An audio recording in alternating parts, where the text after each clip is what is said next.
Are Muslims being singled out, or is this an opportunity for change? Some civil rights leaders are furious about congressional hearings this week investigating radicalization within the Muslim community. But our next guest sees things differently. He's a Muslim doctor, and he says hearings are a chance for American Muslims to reclaim their identity. Dr. Zuhdi Jasser testifies at the hearings on Capitol Hill that start tomorrow. But first, he stopped here to go on the record. Now, you're going to testify tomorrow. What do you understand is the purpose of the hearing and the purpose of your testimony?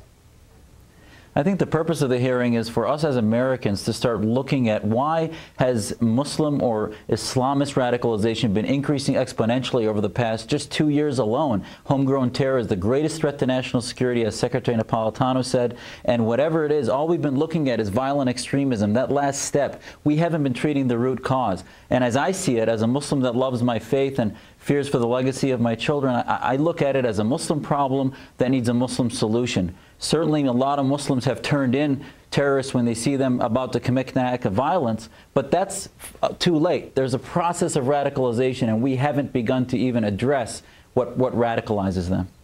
What does radicalize them? Because I know I've recently, Prime Minister Cameron of England has talked about multiculturalism, that many Muslims come to England and don't sort of get assimilated into the culture. In Germany, Angela Merkel says the same. In the United States, is that the issue? There's sort of no assimilation, so it's America first, and then their faith comes second? Well, I actually entered Prime Minister Cameron's speech into as an appendix to my testimony because I think it's so crucial that people understand that the core, and the reason we formed our organization is that terrorism is just a symptom, one of the violent endpoints, but it's a symptom of a core problem, which is a inability of some Muslim youth to bond and identify with the West, with societies that have a separation of mosque or church and state, so they don't feel that their identity belongs here. They feel it's godless. They then listen to propaganda that tells them America's against Islam, against Muslims. Americans are killing Muslims. So on and on, the propaganda is out there. It feeds into the separatism. So where did they learn this? I mean, many of us were horrified, for instance, when we found out that Reverend Wright was saying hateful things against, white Americans in his church, and many Americans didn't know that was going on. In fact, I think most Americans. Is it happening in some, not all, but in some mosques? Is it being preached there? I mean, where does this come from? I mean, we need to look no further than, for example, Nidal Hassan. How did he get radicalized? He got radicalized not just overnight. It happened over a process.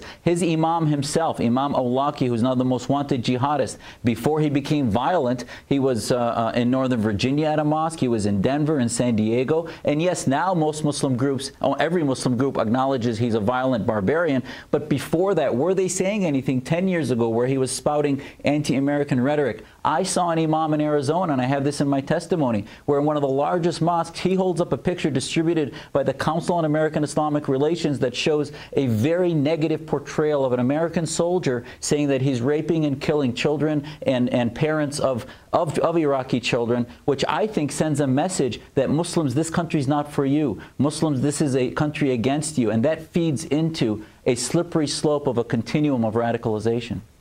As I see it, and I hate to be so coarse as to generalize, but there are essentially two types of Muslims in this country. There are those who are radicalized and those who are not radicalized. Is that a fair description?